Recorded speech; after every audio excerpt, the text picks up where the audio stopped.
ICC T20 world cup England team hero Jacob Bethell కానీ ఇప్పుడు hero zero అయ్యాడు. ఈ సీజన్లో సగం మ్యాచ్ల తర్వాత ఆర్సీబీలో జాయిన్ అయ్యాడు. ఫిలిప్ సాల్ట్ గాయంతో దూరమవ్వడంతో జట్టులోకి వచ్చిన బెథెల్ ఆశించిన స్థాయిలో రాణించలేదు.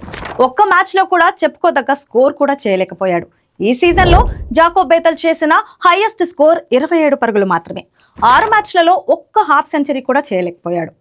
ఇంగ్లాండ్ కు కీ ప్లేయర్ గా మారిన బెథెల్ ఐపీఎల్లో మాత్రం దారుణంగా ఫ్లాప్ అయ్యాడు.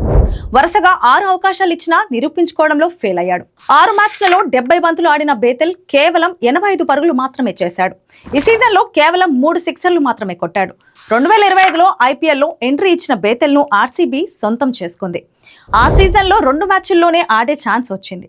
అయితే ఐపీఎల్ 2025 తర్వాత ఇంగ్లాండ్ టీంలో అన్ని ఫార్మాట్లను సెంచరీ చేశాడు. ముఖ్యంగా టీ20 వరల్డ్ కప్ సెమీఫైనల్లో 48 బంతుల్లోనే 105 పరుగులు చేసి ఆకట్టుకున్నాడు. అయితే గాయం నుంచి రికవర్ అయిన ఫీల్డ్ సాల్ట్ మళ్లీ వచ్చాడు.